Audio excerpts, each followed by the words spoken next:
you wanna bet that I can get you back inside your head before the summer ends, and spread a little love. Just for a little fun, I'll make you come back to me before the rise of every sun. Baby, it's meant to be, I know you got a man, but he don't understand. You're gonna be a heartbreaker, you're such a love taker. So just suck me in and you can toss me like a cigarette, 'cause I just wanna be a bad habit, yeah.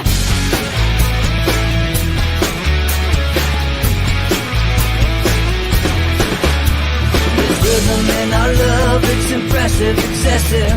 You can't make this stuff up. My chest beats is restless, wakes the neighbors up above.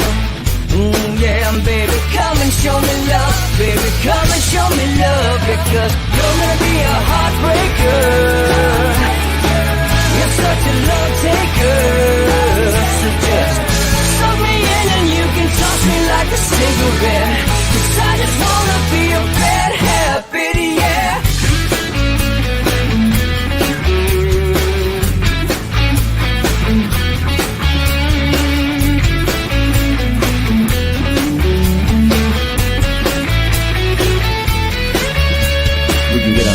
Take a one-way ride, steal us away to find a place we can hide. It wouldn't take much to disappear overnight, just to give in to the need and leave it all behind. 'Cause I know that you know that I know that you own me. You told me, now show me, come blow me away. 'Cause I know that you know that I know that you want me. You told me, now show me, come blow me away. You're gonna be a heartbreaker,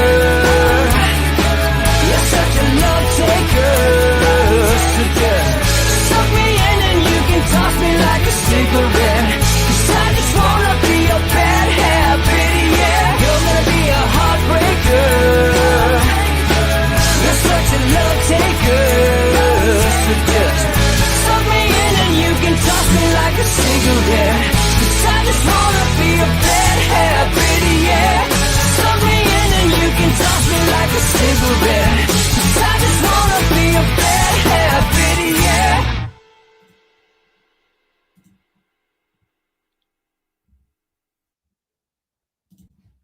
Oh, it's Tuesday, folks, May 26th. Welcome back to Inside the Numbers with the People's Pundit. I am the People's Pundit, Rich Barris. You guys can follow me on Twitter right there, at Peoples_Pundit.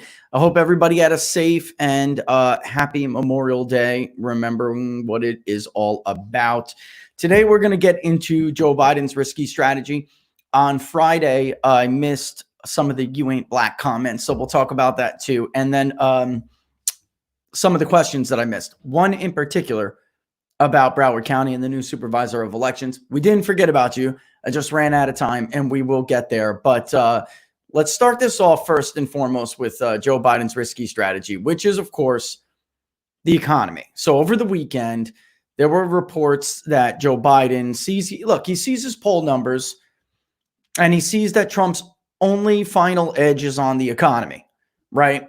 And I've been telling you guys, as the economy gets more rocky and more shaky, you're going to see Joe Biden try to make a play for it. Joe Biden's going to lead on healthcare. Well, he's going to have a lead. How big it is remains to be seen when we get there. He's going to have a lead on the environment and other marginal issues that Democrats always lead on. But if Donald Trump maintained his lead among the economy, and then the question was, who do you trust more to bring it back? That was always going to be Joe Biden's problem. And what could keep Donald Trump in this thing, even though it is typically not good news for an incumbent president to preside over an economic recession. We've had 11 economic recessions. We've had 11 presidents who presided, and I said that completely backwards, who presided over good economic conditions who have won. We have had two cycles where they've lost because of a recession. I mean, where they haven't lost because of a recession. Saying everything backwards this morning. I got like the Monday kind of brain on a Tuesday, but those two are specific circumstances, and we're going to talk about that. But this is an ahistorical event, meaning there's really nothing in history that we can compare it to. All we could do is go by what we've seen in the past. And then we're going to segue, when we look at the strategy, we're going to segue into what was a great question on Friday which I really needed to expand on, but I need a segment to do it, which is, do vice presidential nominees really matter? Can they help a ticket? Do they have a home state, home team advantage? Like, if Joe Biden picks somebody like Amy Klobuchar or Governor Hitler. Yeah, I said that on purpose. Would that matter in Michigan? Would Amy Klobuchar matter in Minnesota? And we'll get into that. I mean, I could go ahead and kill it for you right now because it's a one-word answer, but I want to explain, I want to expound on it because it matters. And it will matter this time, given Joe Biden's very real questions about his state of mind and how long he would even make it as president, which is something Democrats themselves don't even dispute, right? But over the weekend, there was a story in Politico, and we're going to take a look at this story, okay? The general election scenario that Democrats are dreading. Looking at the Rasmussen poll we went over on Friday or Thursday, I think it was Thursday or Friday, one of those days, it showed for the first time, well, Biden had a 5-point national lead, but it showed for the first time that on the question of who do you trust more to bring back this economy, Joe Biden actually took a little bit of a lead. The Fox poll showed Joe Biden just a couple of points behind Donald Trump on that question. And I know we're talking about, we're not disputing whether or not some polls are more trustworthy than others right now. We're talking about the general thing I've been telling you was going to happen. Joe Biden was going to close this gap as long as the economy got ugly. But there is something here. This is risky for Joe Biden. Joe Biden has a justification. And everybody watching now, hopefully you know what that is, a presidential justification. What makes you the man or woman for the moment? What makes you the person for the time? Why are you the guy or the girl to lead the country in this moment? Joe Biden has one. It's not a very strong one. But in the era of Donald Trump, it's one he could skate by on, which is that, you know what? The boat is too rocky for me. Let's bring back decency. Let's bring back the way things used to go. Now, Trump supporters hate that. They don't want that. But there are a lot of people in this country he can make that argument to.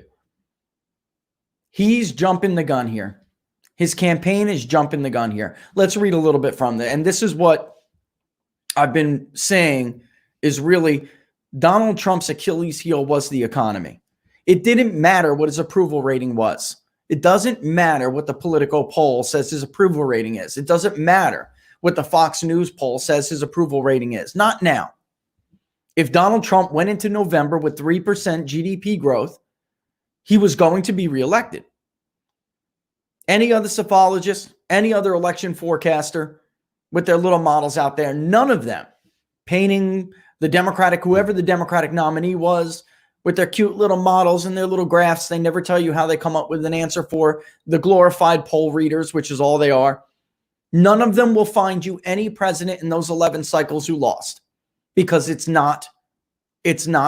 doesn't exist. It's non-existent. And there are some Democrats, obviously, who reality kicks into their mind and they're starting to, maybe we're getting too confident. Maybe we're overconfident here. Maybe we should fight Trump on the grounds that we've been fighting him on. But Joe Biden's campaign, which frankly are a bunch of amateurs, they can't even put together a podcast. They can't even do a virtual town hall. If it wasn't for the media, this wouldn't still, even with the economy and the coronavirus, if it wasn't for the media handicap, this wouldn't even be a race. It wouldn't. But they're gonna tell the story of Joe Biden. That's what they're going to try to do this time. But here, Politico comes up with one of the rare times where Politico gets it right. And Politico goes and talks to other strategists. Specifically, one of them that was a very good advisor to Barack Obama, former President Barack Obama. Say what you want about Barack Obama, whether you support him or you don't. The guy had some smart people around him. He did. Political people. He had smart people. And they're kind of saying, you know what, maybe this isn't great. Maybe we should wait. Let's fight Donald Trump on the battlefield that we've planned to fight him on. What has worked, what seems to have worked in the past. Let's not get overconfident. But the Biden campaign is getting overconfident a little bit. They believe these polls, just like Hillary Clinton did. General election polls have no predictive value. They don't seem to care. We've showed you that over and over. All that matters here is whether or not people's faith in Donald Trump, voters' faith in Donald Trump to re-lead this nation into an economic resurgence remains strong. And if it does, they're going to have to wage a different kind of campaign. But now they're getting overconfident and they're going for gusto here. Let's read a little bit of this and then I'll show you, because there's already signs this is a bad move. There's even coming from me, bit of a negative Nancy on the economy. I'm going to show you brand new surveys from small businesses and the Census Bureau. We went over it last week a little bit from the other results. It's a weekly tracking. So that was why I introduced this to you. I wanted you to see, how do small businesses view this thing? Are they getting any better? Are they getting any worse? This is a risky strategy. Joe Biden's taking a risky approach here. But anyway, the general election scenario that Democrats are dreading. We are about to see the best economic data we've seen in the history of this country, says a top former economic advisor to Obama. That absolutely is true. And in reality, that's already been true. Before the coronavirus outbreak, there was almost, particularly in the labor market, there was almost no record Donald Trump's administration did not see broken from the Bureau. Almost no series that wasn't at an all-time high or an all-time low in a positive direction. In early April, Jason Furman, a top economist in the Obama administration and now a professor at Harvard, was speaking via Zoom to a large bipartisan group of top officials from both parties. The economy had just been shut down, unemployment was spiking, and some policymakers were predicting an era worse than the Great Depression. The economic carnage seemed likely to doom President Donald Trump's chances at re-election. Furman, tapped to give the opening presentation, looked at his screen of poorly lit boxes of frightened wonks and made a startling claim. We're about to see the best economic data we've seen in the history of this country, he said. The former cabinet secretaries and Federal Reserve chairs in the Zoom boxes were confused, though some of the Republicans may have been newly relieved and some of the Democrats suddenly concerned. Everyone looked puzzled and thought I had misspoken, Furman said in an interview. Instead of forecasting a prolonged depression-level economic catastrophe, Furman laid out a detailed case for why the months preceding the November election could offer Trump the chance to brag truthfully about the most explosive monthly employment numbers and GDP growth ever. Pause. I'm going to take a little bit issue with what Furman's saying here. We will not get any firm GDP numbers before this election happens. The GDP numbers that we will get will be ugly. And that's really, there's no way around that. The question is whether or not we'll start to see some of those forecasts. Will we see the JP Morgans of the world changing their forecasts? Will we see Goldman Sachs change their forecasts like we've seen in these headlines leading up to this ugly report that we got, and it's going to get uglier. But Ronald Reagan is the current holder for job creation growth, the record holder. It was close. It was like 2 back-to-back months where we saw nearly 1 million jobs created, 700 and something thousand. That absolutely can happen in August, September, even maybe a little bit earlier if things kick off a little bit earlier. That provision in the unemployment, the extension of unemployment insurance benefits in the CARES Act was a stupid policy and ensured a lot of people were going to sit on their butts until the end of July. But there's no reason, there really is almost no reason why we can't see numbers that dwarf Ronald Reagan. And I'm talking about twofold numbers. And this is what Furman is worrying about. I'm talking about 1.4, 1.5 million job created headlines. We have never seen that in this country before. And if that does happen, then that's the kind of ahistorical event I'm talking about, which Donald Trump can again be the ahistorical candidate, president, and he could buck the trend. Because we have never seen an event like this, an intentional shutdown. And we have never seen economic data collapse this quickly, this fast, and this hard. If you watch this show, what is the rule of thumb? The harder the recession or even depression, the bigger the bounce back and the quicker the bounce back. The exception to that rule was the Obama-Biden administration. They were slow. It was like malaise 2.0. It didn't happen. He had the lowest GDP growth of any presidential administration since the Great Depression. And if he wants to take Donald Trump on this issue, then they better hope this economy does not start popping out 1.4, 1.5 million jobs come in August, come in September. Donald Trump will look like a rock star if that happens. He will look like a rock star. So let's continue. I want to read this a little, at least almost all the way through, if not. Since the Zoom call, Furman has been making the same case to anyone who will listen, especially the close-knit network of Democratic wonks who have traversed the Clinton and Obama administrations together, including top members of the Biden campaign. Furman's counterintuitive pitch has caused some Democrats, especially Obama alumni, around Washington to panic. This is my big worry, said a former Obama White House official who is still close to the former president. Asked about the level of concern among top party officials, he said, it's high. That's really, that's a profound statement, right? Well, the repetition of a single word in the English language, the repetition or redundancy in vocabulary, it shows that it is a bit of a panic out there. It's real. If this is the narrative that will surround this election, and these numbers do start popping off like that, it will absolutely hurt Joe Biden. And it will help Donald Trump, whose justification always was, I will save us from the stupidity of the experts. And come the end of the summer, if the experts again were wrong, and he's dragging us kicking and screaming back into an extremely tight labor market, an insured unemployment rate collapses from 17, 18% back down even low single digits. That's enough for people to feel. Because we're not going to get GDP numbers before the election, people absolutely will have to feel this recovery. They'll have to know it. They'll have to feel it in their pocketbook. It'll have to be so profound and so impactful that experts at the Bureau of Labor Statistics, the Bureau of Economic Analysis, it doesn't matter what they say. They don't need to wait for those people to release the employment situation.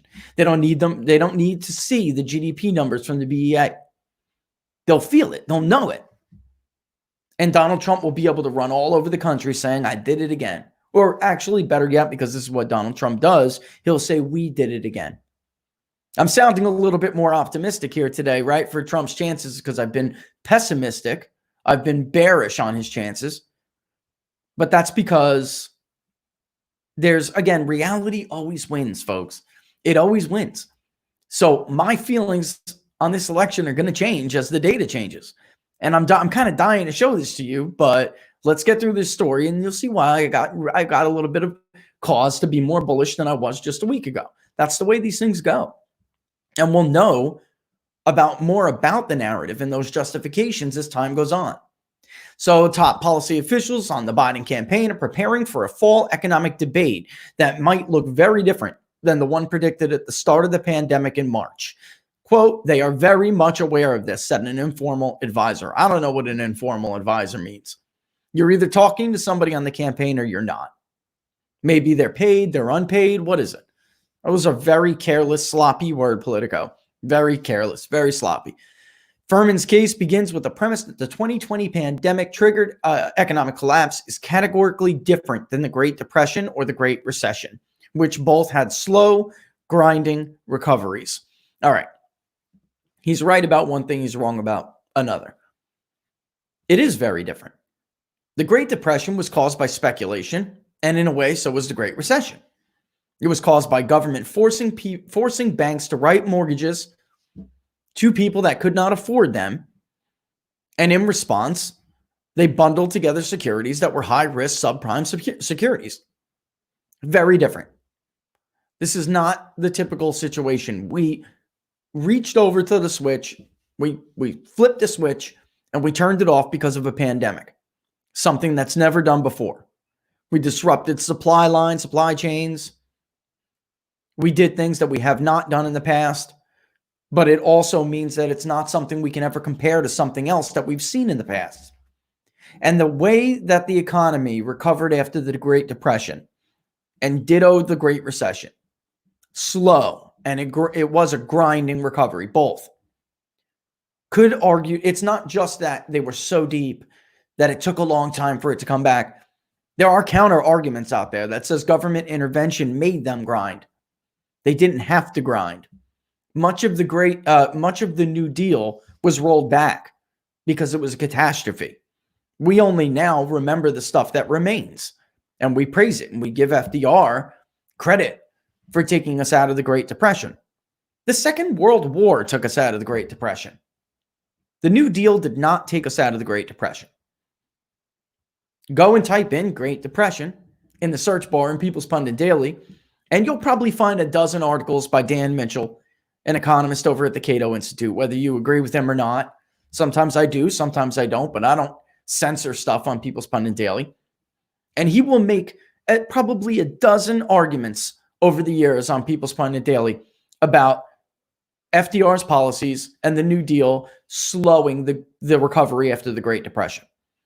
And by the way, one more thing before I move on. A lot of people on Twitter are saying, well, no, FDR did it, so Trump can do it.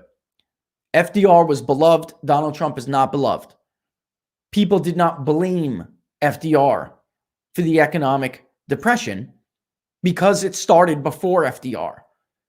And the slow grinding recoveries / recessions, people did not blame him for because it wasn't something that was a hard argument to make. Even if you would argue now the Great Depression was slow, the recovery after which was slowed because of the policies of FDR, there was nothing for those opponents back then to compare them to, like there is today. It was hard for them to make an argument because there's a word again, but it's true, ahistorical. Those were ahistorical events. Those were ahistorical policies. There was no precedent.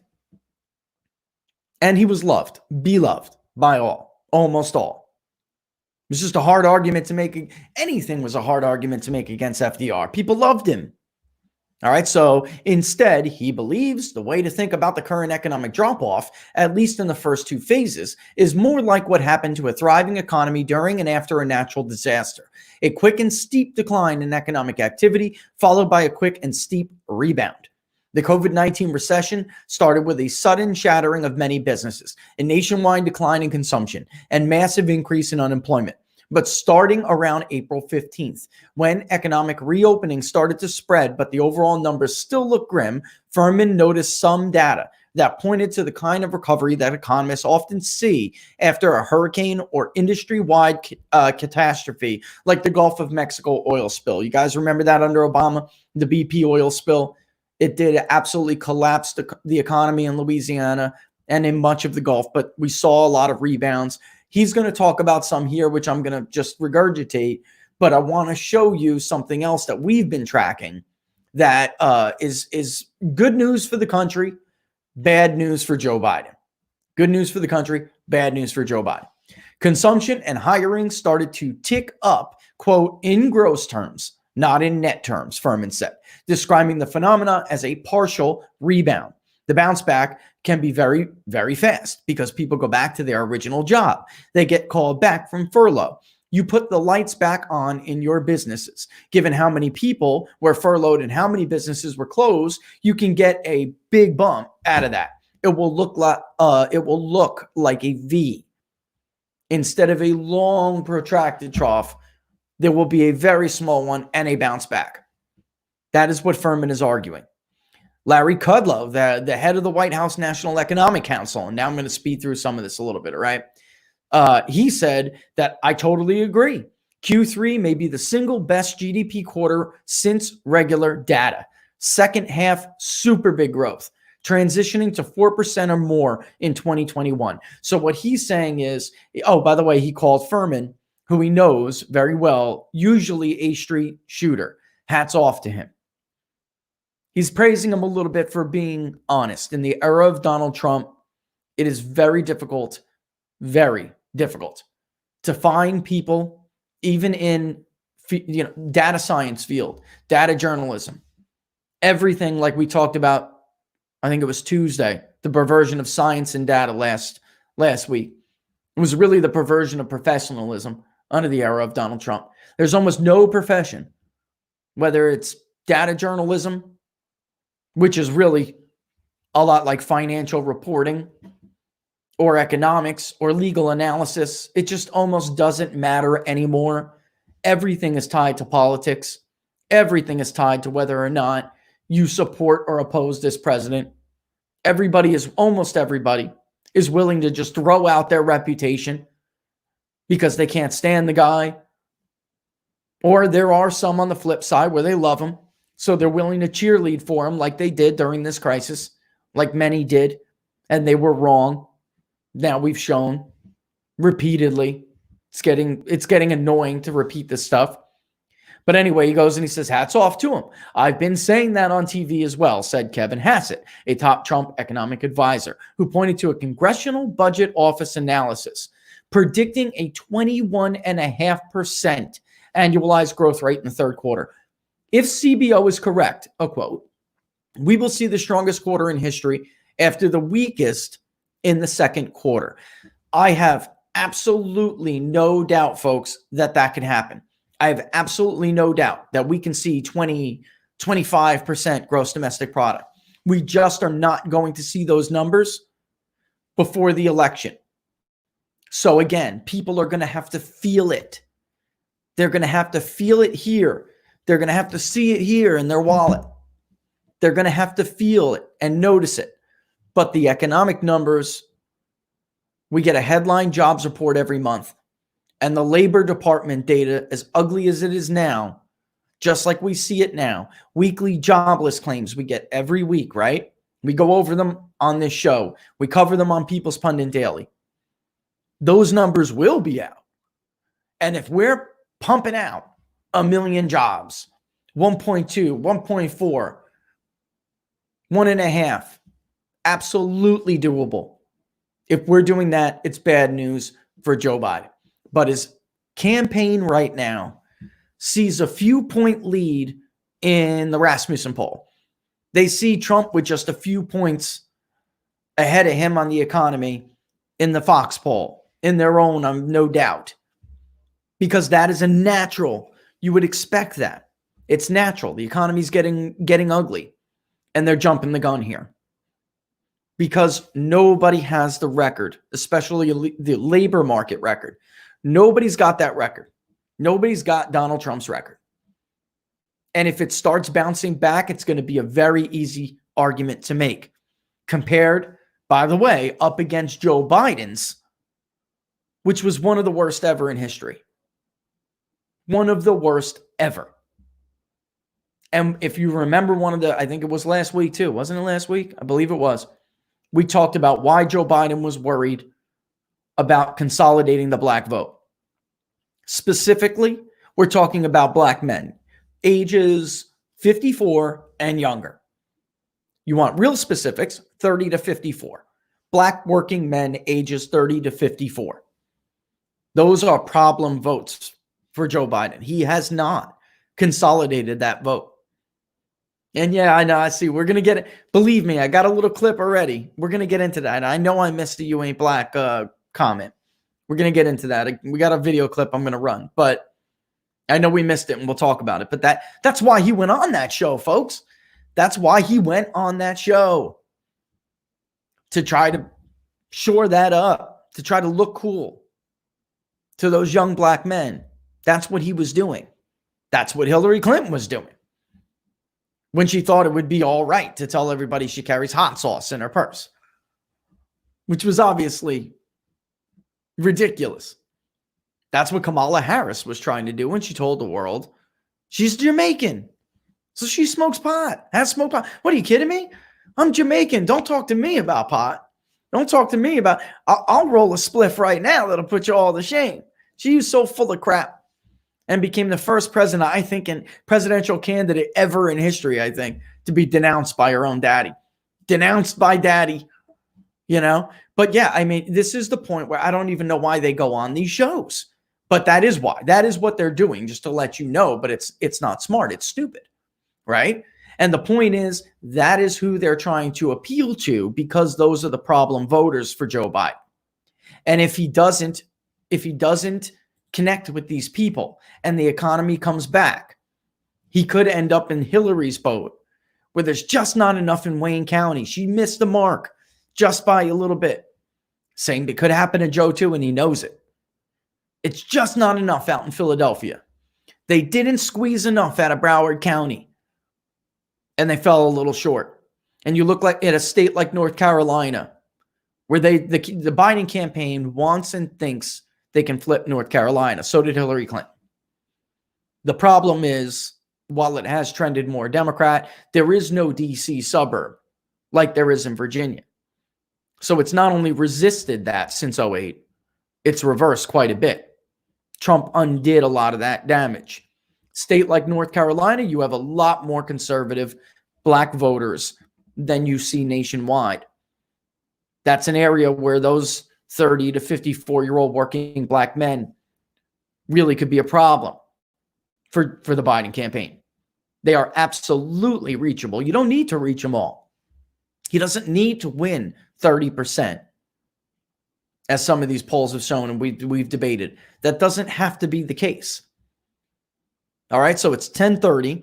What if you are the Biden campaign? I'm going to go through my little spiel. We're not going to take a break. I'm just going to go through my little spiel, and then when I'm done, we're going to talk about what he's trying to do to negate that. Let's say the economy does kick back. This is a risk.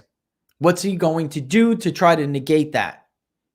And that'll segue into vice presidential picks, which we'll do pretty much by reading an article that I wrote a while ago, and I'll add some stuff to it because the center of the article's not relevant anymore.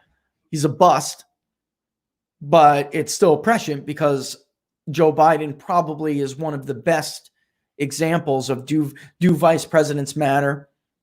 This time around, Joe Biden's campaign, given his senility, I mean, let's be real, it matters. It will matter this time, or it will matter more. The question is, will it help him, right? Can it help him? All right. So anyway, it is already, wow, blasted through 32 minutes already. My big mouth. It is already 10:32 on Tuesday, May 26th. You're watching Inside the Numbers with the People's Pundit. I am the People's Pundit, Rich Barris. You guys can follow me on Twitter at Peoples_Pundit right there. If you guys are watching on Periscope, all right, I'm going to blast out the YouTube link right here. Do not forget to like and follow before you go. But I do know there's been a lot of issues with Periscope. We're getting still the biggest viewership on Periscope. But you guys should really segue over to YouTube because it's cleaner, or Facebook even. But before you go, don't forget to give us the likes and follow whatever account you are watching it on. It runs on both mine and on PPD's. Follow them both. Give little hearts to both. But then shoot on over to YouTube, where it is much easier to watch along. It is a much cleaner stream. All right. When you guys are over there, give us the thumbs up on the YouTube things. There's always those people who give thumbs down. All those metrics matter. And don't forget to subscribe because we are really making some headway there. And also, to a Facebook Live, if you guys like the page, People's Pundit Daily, or if you're a YouTube person and you subscribe and hit that little notification bell, which apparently about 85% of you do, it will notify you when we go on. I saw today a lot more of you guys hopped on right away. That's great. That's what we love to see, because sometimes I'm just going to jump right into this thing, and I don't want you guys to miss anything. Ultimately, the best way to support the show is to subscribe to People's Pundit Daily, which you can do by going to ppdnews.us/subscribe. ppdnews.us/subscribe. And a quick thank you to those of you who have done that, because we see you, we love you, and that's what makes this possible. That's how we were able to even do this. That's how we're going to expand on this and make this a lot more of a bells and whistles kind of thing, and it will. And it's also how we bring you those databases of millions and millions of voters. All right. All that, you're doing it. You're doing it. All right. So before we go, though, so that's my spiel. Now we're getting back to it. I got a lot I want to talk about today, and I want to get as much of it out as possible before I start getting yelled at again in my ear for missing all of your questions, which I try to do as much as possible. All right. And I will get to Broward County today. All right. Don't worry about that. I'll get to it. It's an easy one to answer, actually. All right. Before we jump off of this, so Furman is, scaring the hell out of everybody. This is why And I'm tend to agree with Furman. You know, I mean, yeah, a lot of you guys have been mad because you see me as like if you're a Trump supporter, you see me as like a Debbie Downer over the last couple of weeks. You know, and I'll tell you, these political guys failed him. They failed the president, man. They should have been on their hands and knees like, don't do this. This has never been done before. They're full of crap. 2.5 million people are not going to die, but 35 to 40 will be out of work. All right, but whatever. We are where we are now, right? We are where we are. And now the question is, do we see any signs of life now that a lot of these states are reopening? Are we seeing signs of life? How quickly will this bounce back? Will it be, like Furman said, more like a natural disaster, a hurricane, the BP oil spill, some kind of catastrophic event that shuts down the economic engine in this country temporarily? Very steep, sharp rises in employment, steep drop-offs in GDP. But then when the lights go back on, everybody gets back up on their horse and runs. And we see these huge, big bounce backs. Or are we going to see something more akin to a Great Depression level slowdown, which is prolonged over time, right? A couple of these things, because this is an ahistorical event, we don't have series data that is going to be consistent like we see month to month, whether it's retail sales to tell us a little bit about consumer spending. We're looking outside the box here to try to find signs of whether or not this will be long or not. And there's a couple things. You got the National Federation of Independent Business. They actually are tracking how well the PPP, the Paycheck Protection Program, that loan program, they've been tracking how well that's done for some of these small businesses that got shut, hurt, or destroyed by this strategy. So we have some of that, and that's helpful. But a lot of the economic indicators that we get come from, this will shock a lot of people, but the Census Bureau, which is part of the Department of Commerce.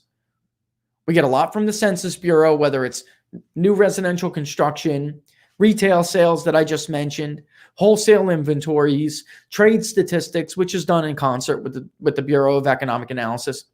That's another big one. GDP, gross domestic product. That's released jointly with the Census Bureau and the Bureau of Economic Analysis, although the BEA takes the lead on that. And then we also, of course, get our series data from the Labor Department, both the Labor Department for initial jobless claims and the Bureau of Labor Statistics, which is part of the DOL. And that comes from, so I'm looking to these agencies to tell me what kind of economic data we see outside the box. And I shared it with you last week. The Census Bureau came up with a tracking series that asks small businesses whether or not they are having, a good, most are not, most are not going to say they're having a good time. But what is the level of negativity? And we saw this, right? Here it is right here. I'm bringing this back up. If you remember when I first shared this with you, the overall question is, and let me just say this, how has this business been affected by the COVID-19 pandemic? Overall, how has this business been affected? And then the answers here, and this is what you have. This is the survey question. Overall impact, they ask about change in revenues. I'll put this link in the YouTube description after the show if you guys want to check this out, because this is going to prove to be something invaluable. It really is. Temporary closings, changes in employees, change in employee hours, supply chain, just missed loan payments. This is good stuff. This is going to tell us a lot. And then, so you have the overall question you can search with, and then the answer. This is basically how this dashboard is cool, and I like it because this is how we give products to our clients when we're hired to, whether it's market research or political surveys. This is very much like the dashboard that we wind up giving to them. It's pretty neat. So we call these variables, and usually this is a row or column. This is a row or column, and they're allowed to, pick and choose, nest variables. They can also look at the crosstabs, but because the crosstabs are so big and so heavy, very data heavy, we try to give them something interactive. So when I saw this, it was kind of like reminded me, it was familiar, but also too, it was very, very granular. You can get in a region, you can get into states. This is run by something called High Charts right here, which you see. This is being created by something called High Charts, which is another software we use, build JavaScript on it. But anyway, overall impact, large negative impact. That was the top question we viewed last week. If you remember the results of the first survey, the national average was in the 50s. This week, the national average is down to 46.1. It's a considerable drop, nearly 10 points. The industries that matter, number one, again, accommodation and food services. We're looking at 76.3, but if you remember last week, it was about 86%. Second, arts, entertainment, and recreation. No surprises here, but 71%, also down nearly 10 points. 70.7, educational services. A lot of these industries, again, I'm going to say again, not big surprises. But what's nice is that we're clearly seeing, this is on the decline. Will it continue? Why wouldn't it? As we showed you last week, I think it was Friday, 80% of small businesses applied for the PPP loan. Of those, 90% got them.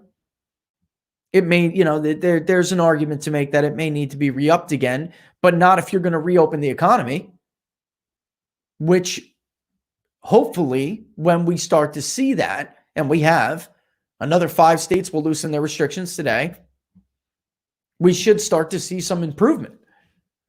And what this is telling me is that of the 15, really there's only about 15. Of the 15 states that we did see open and loosen the restrictions and start to open their economies, we should see that impact it at least somewhat, where we see a decline in the negative impact, and we are starting to see that. Here's Florida down here. One thing I want to note, if you remember, Florida was one of the worst because we have such a leisure and hospitality, tourism. So even though Ron DeSantis didn't just put the hammer down on everybody, it still hurt because of the nature of our economy. Because I am in Florida. Even after I leave Florida, I'm going to always love Florida. I'm never going to quite leave Florida. That's never going to happen. I love it too much. It doesn't feel like long term. I'm a changing seasons kind of guy, but I'm always going to love Florida to the point where I'm never going to really leave it. But again, that's a sidebar. 49.5%. That's a lot better than 62. All right. And then look, we can go in different tiers here. Moderate negative effect, that has increased, but I'm happier to see an increase in a moderate negative effect along with a decrease in a strong or a large negative effect. If that's coupled together, I'll take that. I'll take it. Because again, it's telling me that there is at least some. And let's just jump down here to large positive. That hasn't moved. 0.8% is where it is, as where it was last survey. And a moderate positive effect did tick up a couple tenths of a percentage point. So, it's marginal at best. And I'm not going to give that any credit because statistical uncertainty could be noise. But I am going to point this out because that's not noise. It's statistically significant. And if you're Joe Biden and you're betting on whether or not the economy is going to stay tanked, is your bet a risky bet? Do you feel sound enough in this strategy? And are you confident enough? And I'm not talking about talking points. I'm talking about the people who get paid millions of dollars to make sure his message is the correct message. Do you feel confident enough in Joe Biden's record that you can go toe-to-toe with Donald Trump on the economy?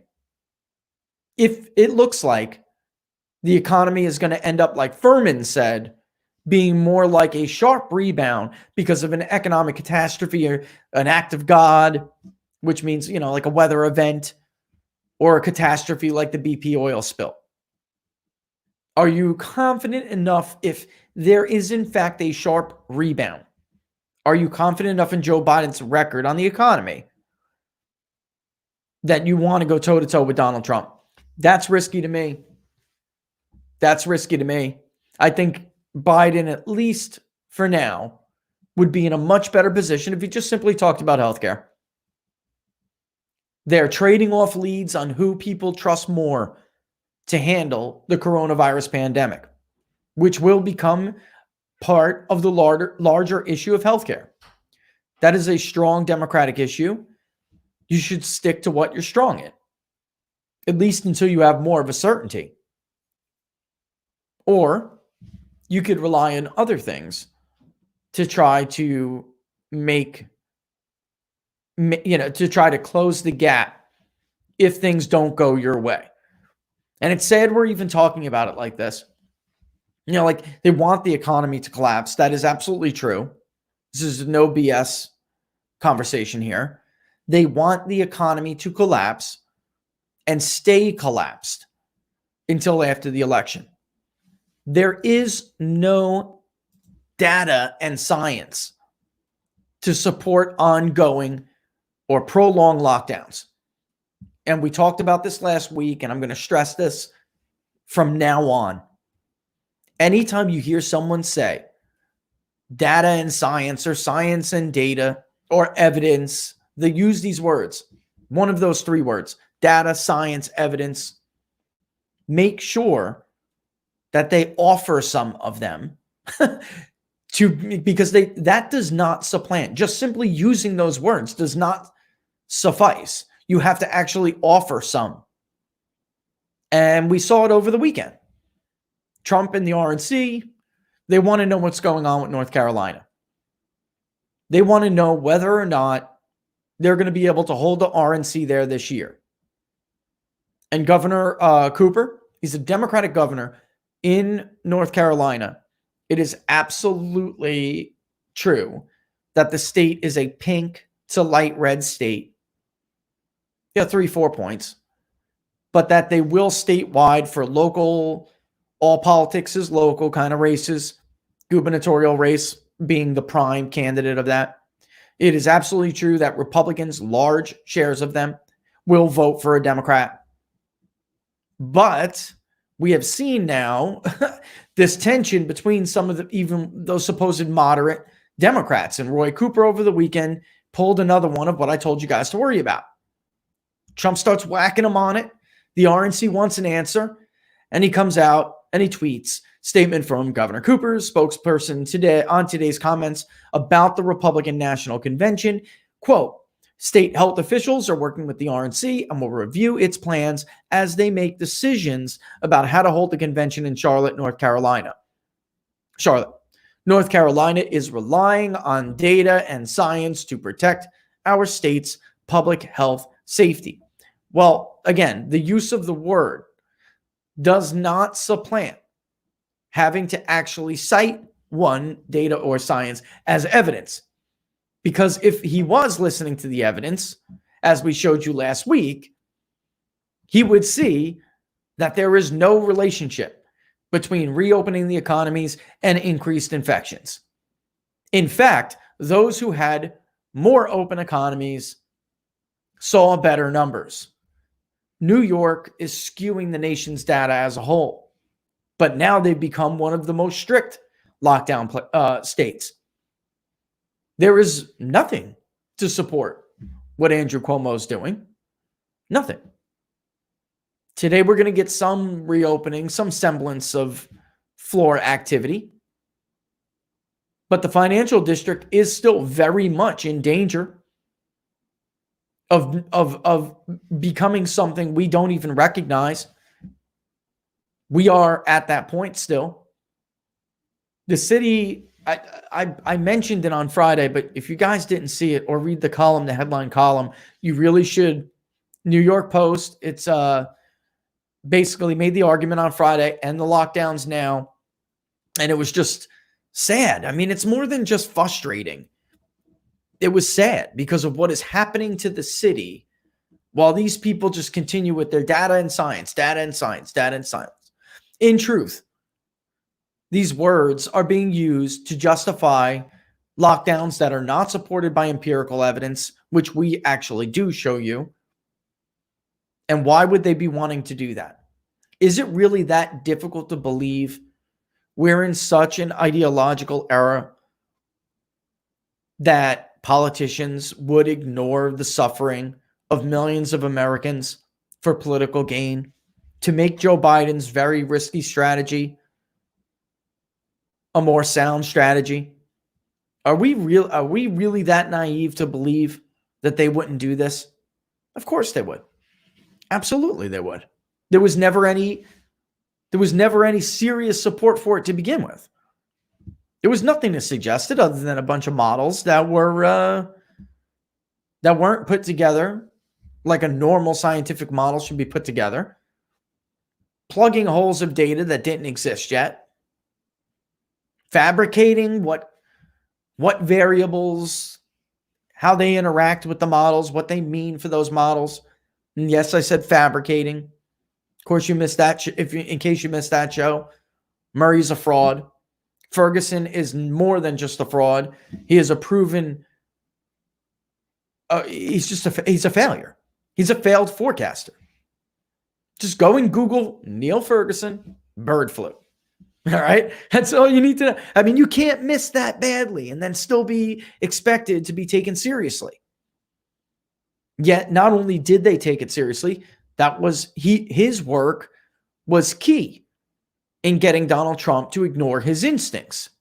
And Donald Trump's instincts were correct from the beginning on this. They were correct. We've never done this before in the history of the world. We could hurt a lot more people. Even if those models are right, we could hurt a lot more people by doing grave economic damage to these people. Long-term damage to workers, to families, to children. How many people have missed cancer screenings? How many newly clean or sober drug addicts have missed an NA meeting? How many newly clean and sober alcoholics have missed an AA meeting? Don't forget newly clean. How many who have been clean for many years lost their jobs? And at a time where they thought maybe I should backslide, reach for the bottle, there was nobody to go and speak to. Sure, you can call a sponsor on the phone. Is it really the same? How many women did we trapped in abusive households and children? I mean, he was right. His instincts were right, which is when he started to say, we got to make sure that the cure is not worse than the disease. But if we bounce back and we do so quickly, then he can still, even though people like myself have really criticized him, strongly on this, I just think he was wrong and he needs to drop the act that millions of people would have died. That's not true. And more importantly, a lot of his base knows it's not true. But he can still come out of this looking like a rock star. And if it's not just Furman, by the way, he's not alone in this. Goldman Sachs, they upwardly revised their numbers for GDP growth from now until the end of the year. A lot of this, again, you're not going to see before the election, but if they're right, and we're looking at like 22%, that is a lot of, that's growth. That's super growth. That's super GDP. And people are going to feel it. And it's going to translate into huge numbers that people will see, that are headline numbers that the media, even with the handicap, will not be able to ignore.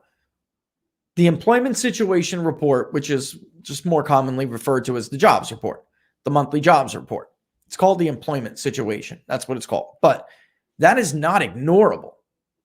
Even in the era of skewing financial reporting, which is something I never thought I would see in my life. Even in this era, you can't ignore that. And people will feel it. Last time, we saw record low unemployment rates for African Americans, record low for Hispanic Americans, record low for everybody.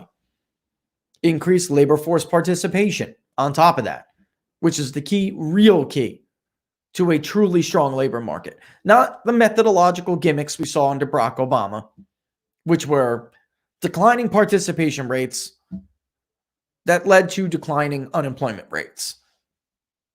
In the era of Trump, we saw rising participation rates and declining unemployment rates. That is the secret sauce to being able to tell whether or not we have a truly tight labor market. And that translated later into the insured unemployment rate we go over with you every week. It stayed around 1.2 for years under Donald Trump, almost 2 full years, leaving it only to touch on the all-time low of 1.1%. We have seen sharp increases in that, and that's something I've been wailing against, because it's not just that those are not numbers, those are people, those are families. So it pisses me off to see something that was unnecessary. But it also does indicate we can see very, very sharp declines in that number. And what would Joe Biden's argument be to the American people? That would be something that you could build on if you are someone like Donald Trump, who is trying to again buck history, to again buck the trend, to again prove all the experts wrong, to again do something a presidential candidate has never done in the history of modern electoral politics in America. Right? That is something you could build on. He could come out of this looking like a rock star. And if you're Joe Biden, what will your answer to that be? If you're falling back and relying on your vice presidential pick, then you sound like John McCain circa 2008 to me. You sound like you're reaching. Because when we come back from the break in a minute, we'll get into whether or not there's any evidence to support. Every damn 4 years, I listen to the same stupidity on talking head television, and it just repeats like on this horrible, wretched cycle of these know-nothings who think they're smart. And they go on with the same talking points that were never proven or borne out in the past. They definitely weren't in the cycles they continue to talk about it, and likely will not be in the future. Yet it doesn't stop them from returning to it. It's really something. It's really something incredible. They just return. I don't know, maybe it makes good television. And that is like the nature of TV and cable, news, network and cable news. What is good for ratings is not good for the consumer, for the educational benefit of the consumer, which is the American voter or the American person, the American people. Is that what makes them profitable is what makes you, it was what leaves you out in the dark. Horse race polling in the middle of April or May or even June, as I showed you 2 weeks ago, has no predictive value, but it makes for great ratings. It sells a lot of front pages, right? But it gives you a false sense of what is going on because it doesn't matter. It simply doesn't matter. It has no predictive value. A lot of these conventional wisdoms we continue to hear every 2 years, every 4 years, depending on what cycle we're looking at. I don't know why they call them conventional wisdoms. They're not wise. They're stupid. And worse, they're deceiving. They're deceptive. That's worse.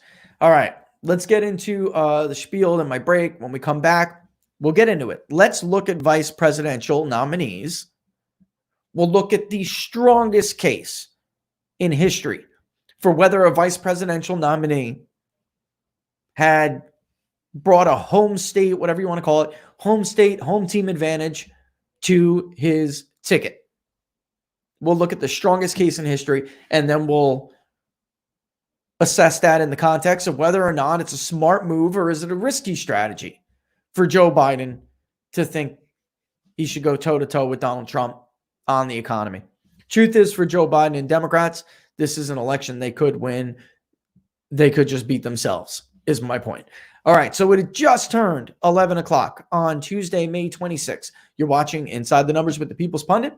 The People's Pundit, Rich Barris. You guys can follow me on Twitter right there, at Peoples_Pundit on Twitter. If you guys are watching on Periscope during the break, I'll shoot out the YouTube link to you. It's just a better stream. When you get there, do not forget to subscribe to the YouTube page, all right? And give us a thumbs up if you're really feeling generous, because there are always people who don't. And well, we're trying to make that mark. So we got a good run. Let's not end it now. Go ahead and subscribe to the page, People's Pundit Daily. It'll also alert you right before we go on with this show, so you don't miss anything like you would have missed today if you weren't signed on and waiting right away. Also, Facebook Live, same thing. If you like the page, People's Pundit Daily, that will let you know before we go on. You could be really generous, folks. And if you watch on Facebook, just take a second to mosey on over to YouTube and subscribe to the page anyway, just because we love you and you love us. And we're going to have a love fest, so go ahead and do it. If you are a YouTube watcher, mosey on over to Facebook if you use Facebook and like the page People's Pundit Daily, all right? If you guys still are scopers and you're diehard scopers, that's my suggestion to you. But if you want to hang out, don't forget to follow whichever account. It streams on both mine and on PPD's. So, follow one, follow both, and give us those hearts, because we love you back. Ultimately, the best way to support the show, folks, is to subscribe to People's Pundit Daily, which you can do by taking the short URL, ppdnews.us/subscribe. ppdnews.us/subscribe. All right, I'm going to take a quick break. Oh, and by the way, for those who have, thank you again. We see you. We love you. When we come back from the break, we'll get into the VP thing. All right, so give me 2 minutes. See you back in a hot minute.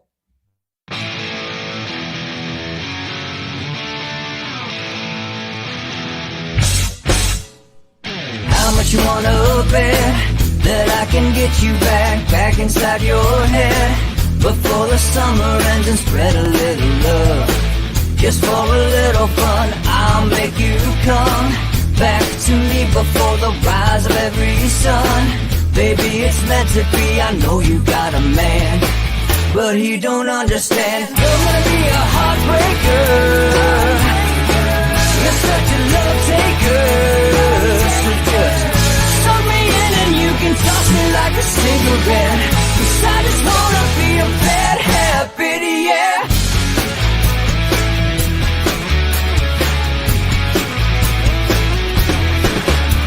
There's rhythm in our love, it's impressive, excessive. You can't make this stuff up. My chest beats, it's restless, wakes the neighbors up above. Yeah, baby, come and show me love. Baby, come and show me love. Because you're gonna be a heartbreaker. You're such a love taker. So just suck me in and you can toss me like a cigarette. 'Cause I just wanna be a bad habit, yeah.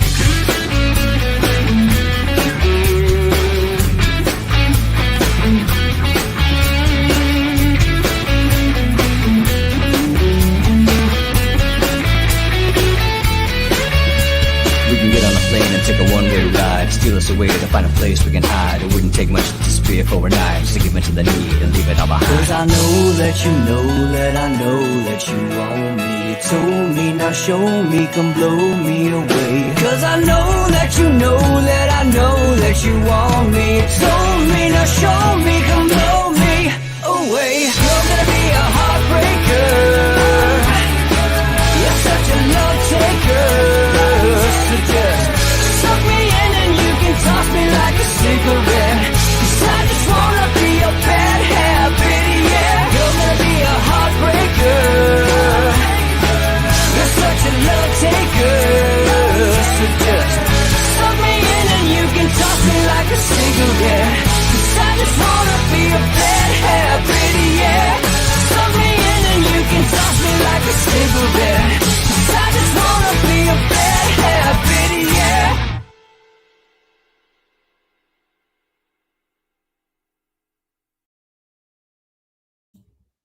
All right, and we are back from the break. All right. Again, I try to squeeze all that stuff in during the break, but I don't want to make it too long of a break, right? That was the I'm going to screw this up. Grammy balloted band Bowen, which will be in the YouTube section. If you guys know somebody you want to showcase that you think is a talented, aspiring artist, you can do so by emailing it to us at contact@peoplespunditdaily.com. If you know somebody, you want to have them send it over, either Laura, I will absolutely listen to it. And if it's good, we'll put it on. And we'll also put it down at the thing and tell people where it came from. All right, on whatever it is, iTunes, YouTube, wherever you guys, wherever you guys have or showcase your music. All right, so anyway, let's talk about whether vice presidential candidates have any impact on the ticket at all. And really what I'm talking about here, because we're talking about this in the greater context of Biden's risky strategy, right? And what I'm really talking about here is, do vice presidential nominees matter? Do they give a home field, home team advantage to their whoever's at the top of the ticket? Or is it really overblown? Is it really overplayed, right? So think Joe Biden was from Delaware. So he really didn't matter for Barack Obama. In a contested election, it wouldn't have. It's a blue state. It's irrelevant. But there have been some, like Paul Ryan, for instance, who was from not just Wisconsin, but Wisconsin as it was getting redder. And also outside of Racine, it was the first congressional district, if I'm not mistaken, which was a very battleground suburb area. Did it help Mitt Romney?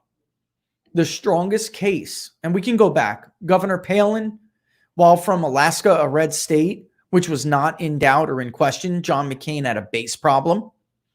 Governor Palin, he saw a bump after he nominated Governor Palin and after she gave what was a explosive dynamite convention floor speech at the Republican National Convention in 2008.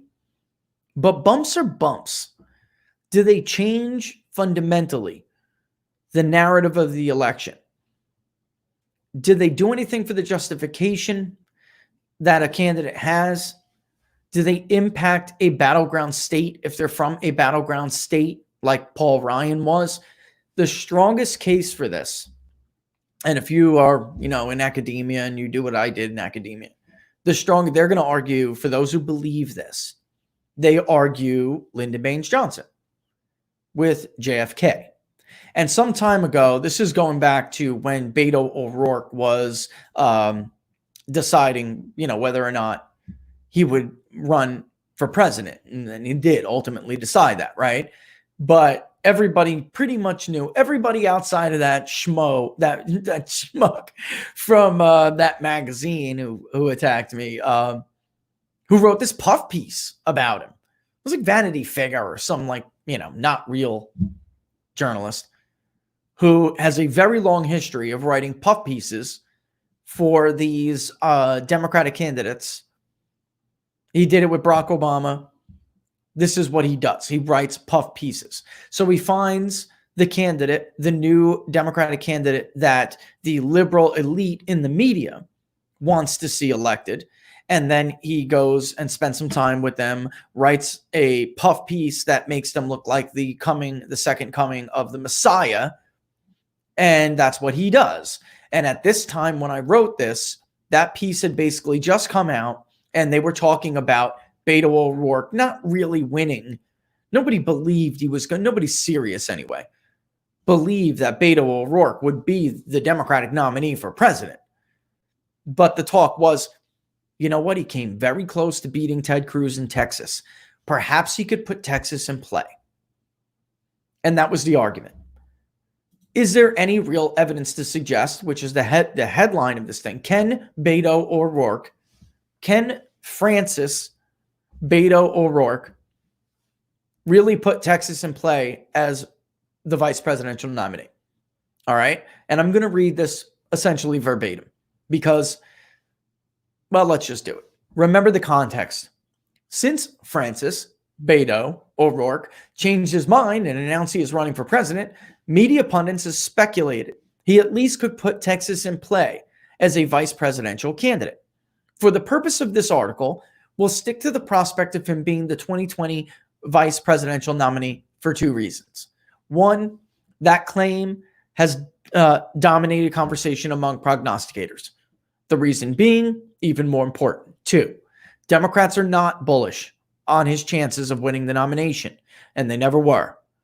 But they absolutely hope that a Beto candidacy will generate enough excitement to put the state in play. We're talking about Texas, particularly if he is ultimately chosen to be the vice presidential nominee. The best case to be made for a vice president's home team advantage is by far the 1960 presidential election between John F. Kennedy and Richard M. Nixon, Richard Milhouse Nixon. Then Senator Lyndon Baines Johnson appeared at the top of the ticket as the Democratic nominee for vice president. U.S. Ambassador to the United Nations Henry Lodge Jr. was the nominee for vice president on the Republican ticket. As far as the popular vote, it was a very close race on the presidential level, both nationwide and in the two deciding states, which were Illinois and Texas. Nationally, the Democratic Kennedy-Johnson ticket got about 49.72%, while the Nixon-Lodge ticket got 49.55%. Like Beto, LBJ lost his first bid for U.S. Senate in Texas.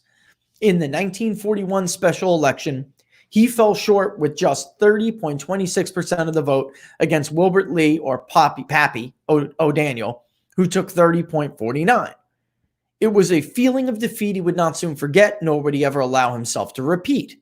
In 1948, he initially came in second in the first round of voting in the Democratic nomination for U.S. Senate. In the runoff, he overcame what was a 20,000 vote deficit to defeat former Governor Coke Stevenson by 87 votes. Sound familiar? In the book, I put this in here for a reason. In the book, Means of Ascent, study author Robert Caro details how ballot fraud was rather common, but said that the Johnson campaign took it to a, quote, new level in 1948. In the general election, LBJ bludgeoned Jack Porter, his Republican opponent. He got 702,985 votes, or what was 66.22, over two-thirds, compared to 349,665 votes, which was just under a third for Mr. Porter. In 1954, LBJ beat Carlos Watson by an even bigger margin, with nearly 85% of the vote to just under 15% for Watson. There were third-party candidates on the ballot in each of these elections, as was often the case, and yet he still dominated like that. All right? And that's important to remember. Before we move on to 1960, it's worth noting, in the case of Beto O'Rourke, who is pretty much out of the picture at this moment because Biden has already he's already committed himself to at least picking a female vice presidential nominee. Of course, as we were talking about in the first hour, in the second segment of the first hour, he wants a woman of color, if possible, to try to negate, or at least some around him do. It's not fair to say Biden does, but some around him do, to negate some of that I don't know if I'd call it lost support, but I would call it's up for grabs. So there is and always has been, and don't let them lie to you and make you think like this would be unheard of or impossible. Donald Trump did well with black men in 2016 for a Republican. That's why he edged out Mitt Romney. That's why he edged out John McCain. It wasn't just, because of Barack Obama. He did better. That's specifically where it came from. He did better among black men. And then as time has went on, we've seen him lose support among white voters. He was all but consolidated in 2016. But at that same time, we have seen his approval rating. And even when we ask a ballot question, we've seen him improve among two important groups. One, black voters, which more specifically, I'm talking about black working men, 30 to 54. And Hispanic voters he's improved of as well. And specifically with that, I'm talking about Puerto Ricans, which make up a very large chunk in a lot of very important states. And he's done better among them. So, for instance, in Florida, it's pushed up. That creates downward pressure on his overall support among Hispanics. It creates upward pressure. I may have just said downward. But he already has, in a state like Florida, he's got very solid support among other Hispanic voters, mainly Cuban voters, and one other one that's a new bloc, which I'm not going to get into yet. But they're pushing up his support in the southeastern part of the state.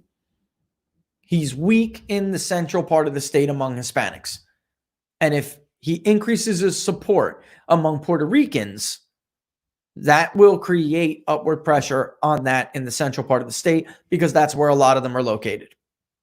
And we saw that, by the way, with Ron DeSantis as well. Him and Rick Scott both did better among Puerto Ricans than we've seen Republicans do in the past. And they both fully embraced Donald Trump. So that's interesting to note too.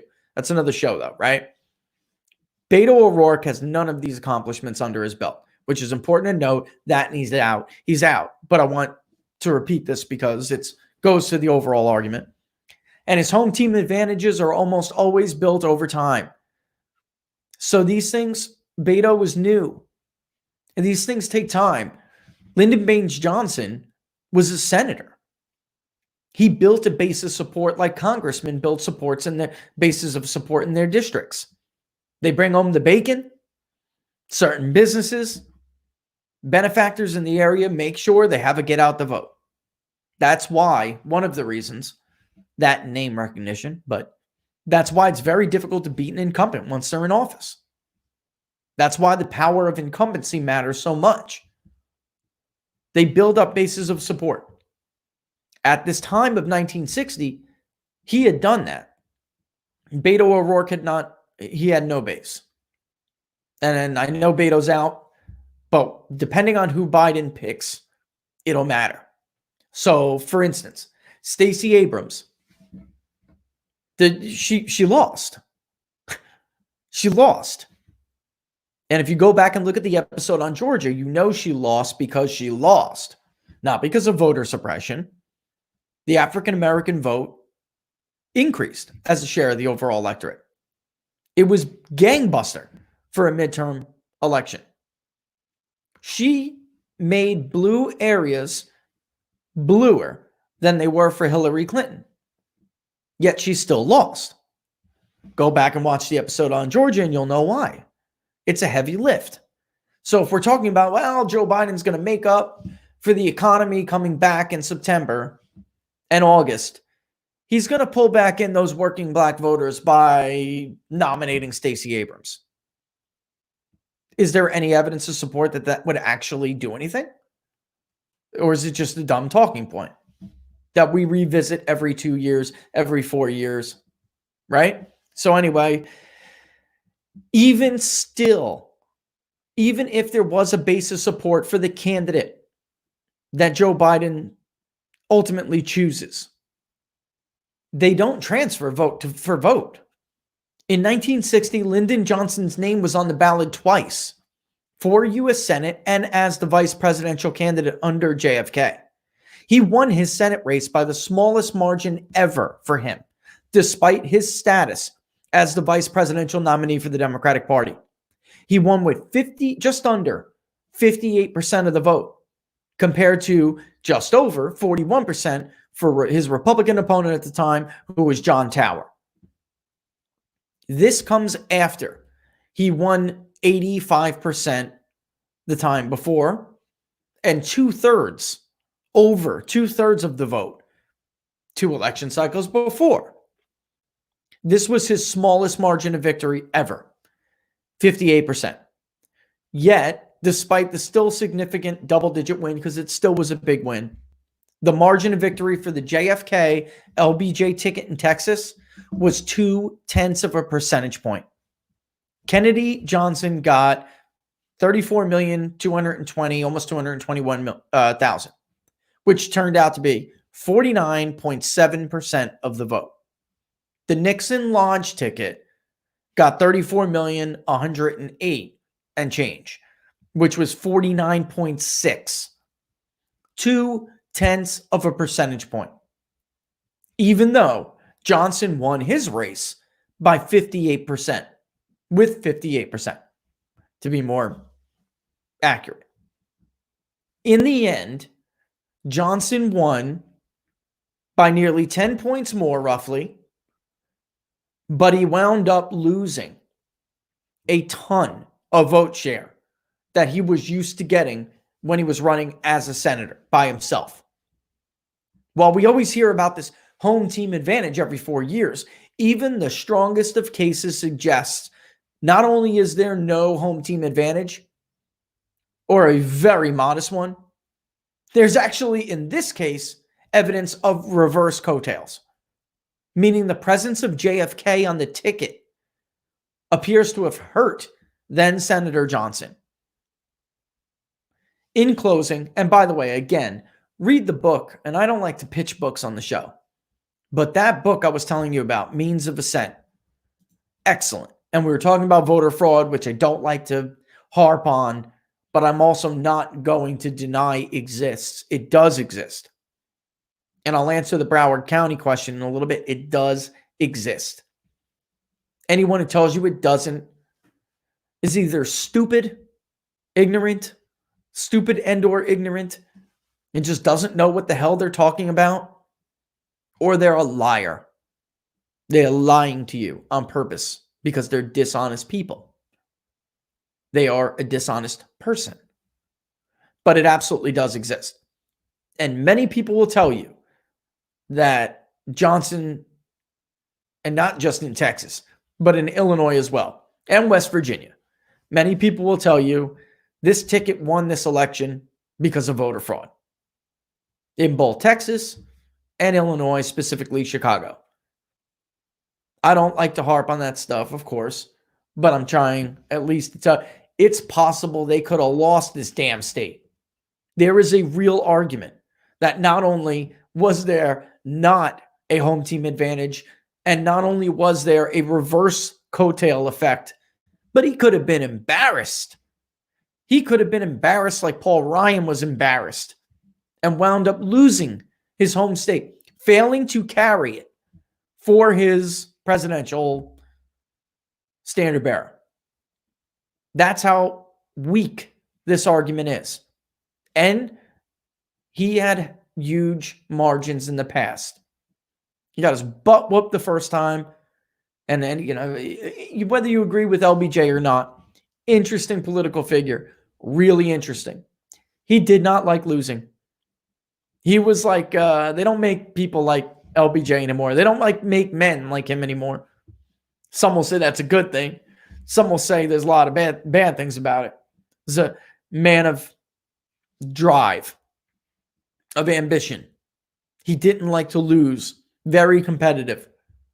And yet, he put up a very sad showing this year in 1960. So, now that you actually know it, and by the way, specifically with Texas, because there is still some out of the box chance they do make a play for Texas like this, and you'll hear all about how having Beto close to him may help him win Texas. I'll just simply repeat the obvious. O'Rourke had none of LBJ's electoral accomplishments. He's a nobody. He's a loser. He has a congressional district he barely represented for a short period of time. According to the Texas Secretary of State, David Whitley, he undoubtedly benefited from nearly 60,000 illegal aliens voting in the 2018 election. These were not legal residents, and nearly 60,000 of them cast a ballot. Thousands with the same address. So the argument LBJ's electoral success can be attributed to fraud only holds weight as it pertains to 1948. He just beat his opponents, and he beat them badly in the following two elections. He earned the loyalty of a majority in that state. Beto has no built-in home team advantage outside of perhaps his own congressional district, El Paso, that around there. Even if he did, It certainly would not translate vote for vote. And we're talking about Beto here, but this applies across the board. It will not. Doesn't matter if he picks Whitmer in Michigan. It doesn't. I mean, does it help a little? Can it help a little in some situations? I suppose. I'm just telling you that there's no real strong case for it. Stacey Abrams, there is no case that Stacey Abrams would help Joe Biden. That is a rather weak candidate. Amy Klobuchar helped him in the primary in Minnesota. That state was going to Bernie Sanders. And had Bernie not, popped the champagne cork a little too early, if he didn't pop the cork on the champagne bottle too early, he probably still would have. But in the end, Klobuchar bowed out and she got behind Biden. They all put out the word and it helped Biden. It was a Democratic primary. We're talking about a completely different animal. There is no evidence that any of these candidates would help to flip a state or to hold one. In the end, and let me just wrap this up and then I'll give my closing thoughts on it. But voters, particularly swing voters, still largely have a partisan lean. That is true when you force them to lean. Those leans are just stronger when they cast votes for candidates at the top of the ticket, juxtaposed to down ballot. In 2018, swing suburban white voters in the suburbs were largely responsible for how close Beto came to upsetting Republican Senator Ted Cruz in Texas. If history is any indicator, it is not at all likely to be the case in 2020. In the end, they will revert largely. They will revert to their PVI, their partisan lean. That is what history tells us. It tells us in the end, the top of the ticket has to carry themselves. Your vice presidential nominee is not going to save you. That's not going to happen. For all the talk and trash talk, really, about Sarah Palin, after John McCain made that stupid statement that the economy was not really his wheelhouse, and then the economy had collapsed, there was no life in his campaign. Nothing. He was just basically a badly defeated man walking, and Sarah Palin breathed new life into what was a dead campaign. But she can't carry him and couldn't carry him and didn't carry him.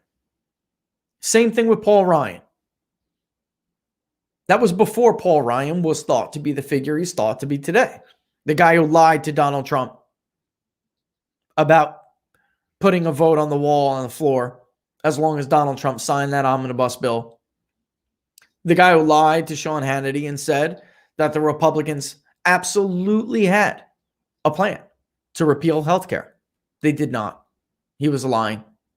Like the party was lying to their voters for 7 years about repealing it. Ultimately, when it became not a show vote anymore, they didn't have the votes.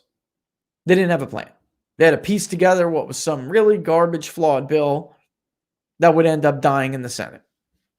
Anyway, they did not have a plan. Even before that, Paul Ryan was widely liked. Rasmussen had some polling on that when Mitt Romney picked him. He was liked across the board. People who knew him, they liked him. Even with the throw grandma off the cliff, ad, they liked him. Conservatives thought he was like a budget hawk and a conservative standard bearer for things like Medicare reform and Medicaid reform, budget reform. Big ideas. How to stop the bleeding in the big budget items. That's who Paul Ryan was before, or that's who Paul Ryan portrayed himself to be before the era of Donald Trump, where he picked, manners over policy. That's who he was. He was well liked, but he couldn't help Mitt Romney because Mitt Romney could not help himself. Because ultimately, when people go into the ballot box, they don't say, well, who's the VP? They don't really say that. Not the people who are truly persuadable anyway.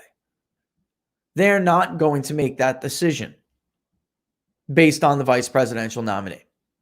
Now, in this specific election, we're looking at someone like Joe Biden.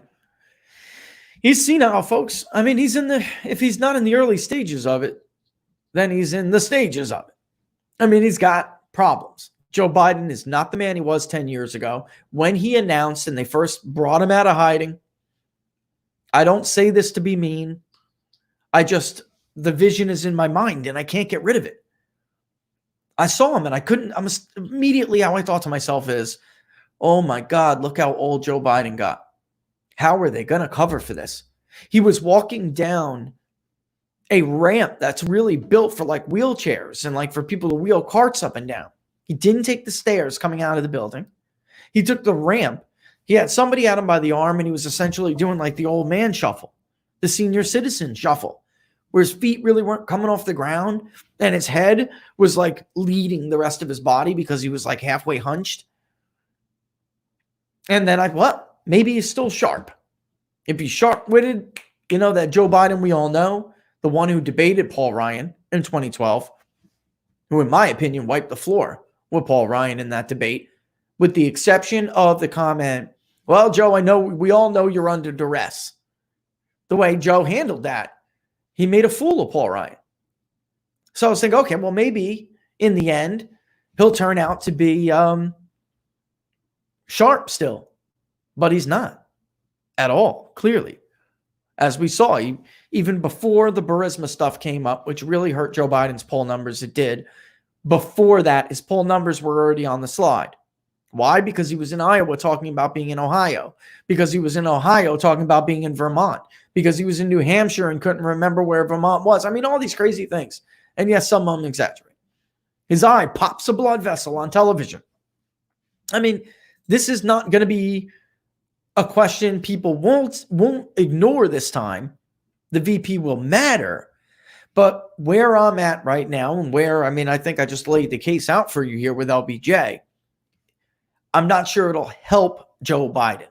I think all Joe Biden can hope to do, like any other candidate, is not hurt himself with who he picks. So who he picks is not going to change the fundamental dynamics of this race. It's not going to establish or create a new narrative that'll be to the benefit of Joe Biden. The only thing Joe Biden can hope to do with this is not hurt himself. That's it. He's got to make sure he doesn't hurt himself, which he appears hell-bent on doing, which I missed talking about on Friday. Let me do my spiel when I come back. Let me quickly answer the Broward question. I'll leave a little bit more time for other questions, and then we'll get into the comment, end it with Joe Biden because this is about Joe Biden. This show today was about Joe, so let's end it with Joe, right? And we'll talk about you ain't black enough, all right? So anyway, it is, Tuesday, May 26th, 11:34, just about to turn 11:34. You guys are watching Inside the Numbers with the People's Pundit. I'm the People's Pundit, Rich Barrett. You guys can follow me on Twitter at @peoples_pundit right there. If you guys are watching on YouTube, don't forget before you leave to subscribe. Do it right now before you forget. And hit that notification bell, which will let you know before we go on every morning, which is 10 a.m. Eastern Standard Time to noon Eastern Standard Time.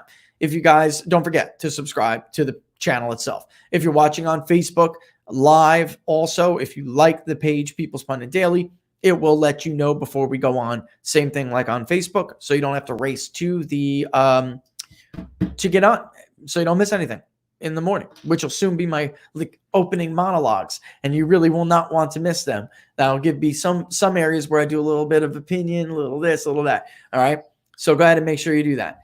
If you are a YouTube watcher but a Facebook user, stroll on over to Facebook and like the page People's Pundit Daily anyway, because we want you to like it.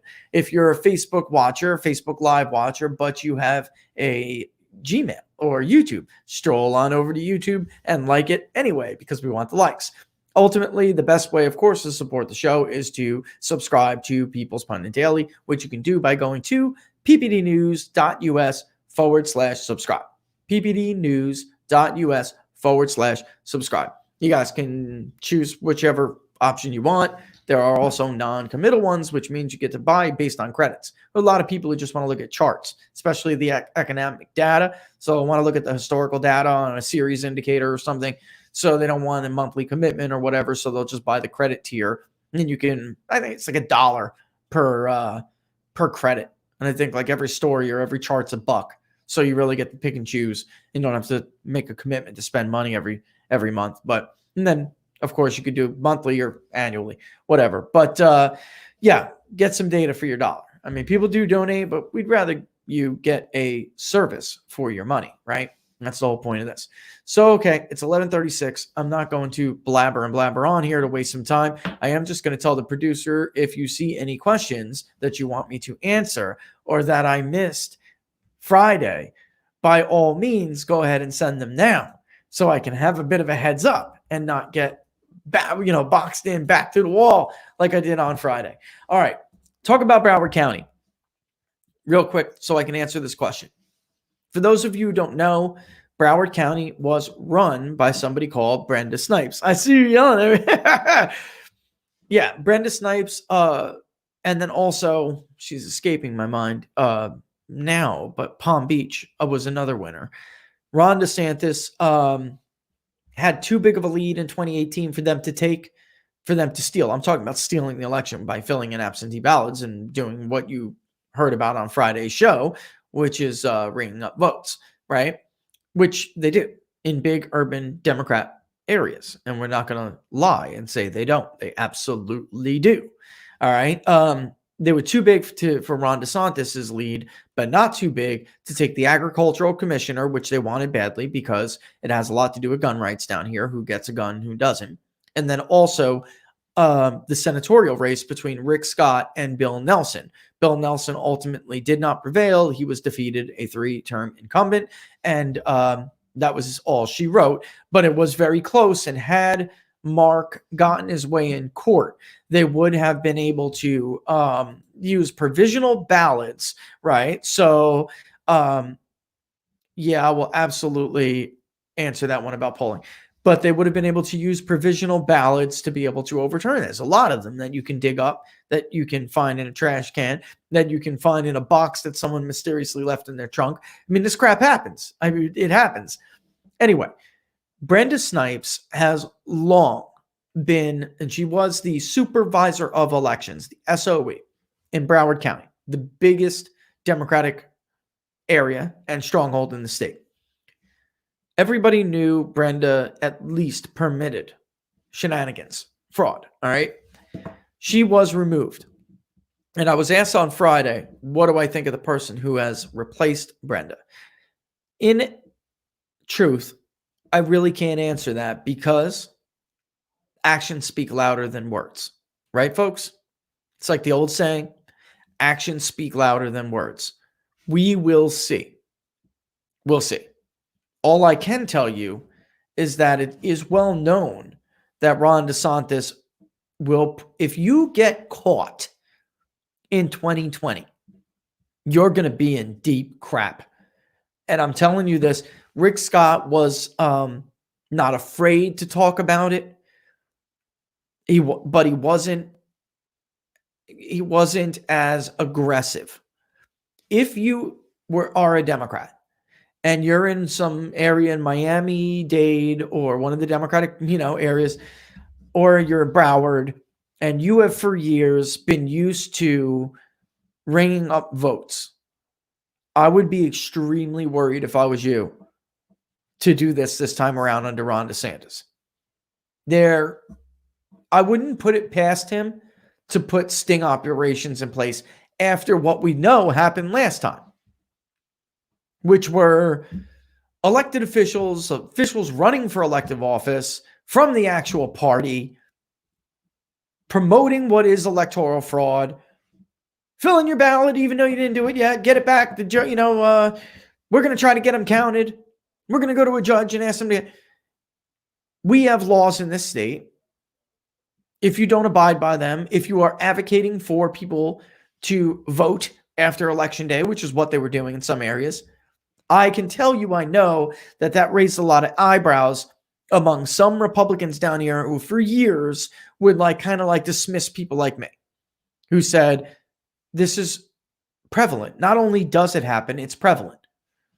Ringing up votes is one of many different multi-pronged approach to commit electoral fraud. And it got their attention. The 2018 Senate race, and really those three races, but the Senate race was the one that was in question. It was never going to be enough votes to overturn Ron DeSantis' lead over Andrew Gillum. But they could have taken that race from Rick Scott if they were allowed to continue to do what they were doing. So it got people's attention that they did not have, who would, like I said, pretty much dismiss people like me. This time around, man, I'll tell you what, I would not take that risk. Now they will because they're ideologues, but whether or not it's as widespread as it used to be under Brenda Snipes down here, I don't know. And I'm leaning against saying probably no, because at this point, people will know Ron DeSantis doesn't play games. He does not play games. And I would be worried about getting caught if I was them, even if I, for many years, have done it. I would think maybe this person is embedded here. Maybe this new volunteer is full of crap. Yeah, I would think that. I would not put that past this attorney general, this governor. I would not. All right. Moody is no joke. All right. You think Pam Bondi? I would absolutely not. So here's another one, which I'll do before I get back to Biden, because I do have a clip I want to play Biden, but this is a great question. Trump keeps calling out mail-in ballots on Twitter, but does his campaign have any plans in place to counter this? Under Donald Trump, the RNC and two other committees, one is really Trump's campaign, but then there's the Trump victory. He's gobbled up the RNC, basically, a lot of it. So when you see the RNC has filed, that means Donald Trump's campaign, usually, they're jointly raising together. They appropriated $20 million of last month's haul. As they have tons of cash on hand. It's like $250 million cash on hand. They have been raising so much. Most of that goes to their data operation, but $20 million just last haul went toward countering this. Because Democrats and the left in general will absolutely put their money where their mouth is. They absolutely will. And they will spend money on lawsuits. Again, ideologues are very different. They will spend money on their lawsuits. And for years, Republicans did nothing about this. Nothing. This time, they're walking in court today against Gavin Newsom, mailing everybody, including inactive voters. And when we went over some of those voter rolls with you guys, I am talking about, and what I think Irish Girl is referring to here, we're not talking about absentee ballots. We're talking about efforts to send everybody a ballot, including inactive voters. And this is where ringing up votes will come into play. I showed you, and maybe we'll do a show on this. You know what? I get asked this question all the time. We'll do a show this week about this issue. All right. This is what I mean by dirty rolls. When I say that a lot of dirty rolls in Texas, dirty rolls. California, the dirtiest. The rolls in Pennsylvania, still extremely dirty. This is what I mean. An inactive voter is somebody who has not claimed a ballot, not gone to vote, doesn't have maybe even a valid address anymore. Who knows? It depends on the state, but typically they haven't voted in several consecutive elections. If everybody gets a ballot, then it's very possible, and especially if there's harvesting, because those people can go out and get them, even if it's going to nobody. If everybody gets a ballot, then that means inactive voters who may not have a correct they may have a change of address flag, like I show you in the voter files, folks. That's what a change of address flag means. That person's like probably in another state. They shouldn't even be voting. Or they've moved to another area in the state. Maybe they're not eligible anymore. Maybe they committed a felony. Maybe they're in jail. They're inactive. There is no reason for them to get a ballot unless requested. That's why Democrats want all these ballots to go out. Because when you get to election night, and Fairfax County is holding back their vote total, and Broward County is holding back their vote total, and Philadelphia is holding back their vote total, and Wayne County in Michigan, where Detroit is holding back their vote total, and Cincinnati in Ohio is holding back their vote total. That's what they're doing. That is what they will be doing. Looking for those inactive votes. And by the way, Rona, one of the lawsuits, Irish girl, to answer your question, what they really are objecting to is a lot of those efforts to undo, to not require signature match, which is a law in the state of Florida. Your signature must match. It must. And Democrats down here, they don't want it. Why? Because they would have been able to steal the senatorial election if they didn't have to worry about signature matching. A big bundle of provisional ballots in Broward County were DEQ'd in 2018. A big bundle. And they were breaking like 90-10 for Bill Nelson. Their signatures did not match or couldn't or were not legible enough. And then also, too, this is why we need standardized elections, because I've seen it. I mean, I saw it in 2012. If Laura was here, which she'll be popping in and out eventually, soon in the show, kind of like Linda does to Hannity. But she'll tell you too. We've seen it. When you go to get your vote, you're registered either as a Republican or a Democrat. And if you're a Republican voting in a Democratic precinct, they can challenge your signature right there. I watched it in 2012 a lot here in Alachua County. I watched it in Democratic precincts because you go up and you're going to get either a Republican or Democratic. It's like old school down here as it is in other places. They know whether you're a Republican or Democrat. It says right in the damn book. You go to sign your name. Let me see your license. It doesn't look good enough to me. You're going to have to fill out a provisional and your vote will not be counted. They did that like crazy to Republicans here in 2012 until I eventually said something. It went on for a long time. Hours. Obviously, the Democrats are going to carry the student vote down here. But if it was like a young white male, and then when they looked up his address, they could see he was like either a nun or a Republican, they challenged it. It was sad. And if you think it doesn't happen, again, you're stupid or ignorant. I can't help you. Go get worldly. Go get involved. Go, wear down some shoe leather. Actually looking at how elections are conducted in this country, other than just pretending you know everything on Twitter. Go look at it. Go get experience so you don't sound like an idiot to people like me who know. Or maybe you're just lying to people. Maybe you do know and you're just a liar. Thank you to the people like Bob Beckel and Chris Matthews who would accidentally spout the truth. Because of course it happens. All right, because it's like 10 minutes to noon, I'm going to get yelled at if I don't answer this. Do I trust the polling methods used is the question. I feel like the numbers are mostly BS. Look, this is how you should feel, all right? Everybody responds differently to different rates, methods of collection, data collection. And maybe again, so what do we got this week? Because I always listen to you guys and I take your interest and run with it. I'll do one on the mail-in ballots and one on different polling methods. We did do a show that touched on that, but I'll do it. I'll get more involved in it. But what you should know is that media polling tends to rely on data collection methods that are more favorable to Democrats. That's just true. I mean, cell phone collection, Conservatives don't like to pick up their cell phone and talk to pollsters. They don't. A liberal is much more likely to talk to you on their cell phone. I know it happens to me. Same is true about females over males, which again gives a natural advantage to Democrats. You have to factor for this when you poll. Men do not talk as much. They are not as willing to talk as women are to a pollster. Women are much more likely to participate in a poll, and that goes for all data collection modes.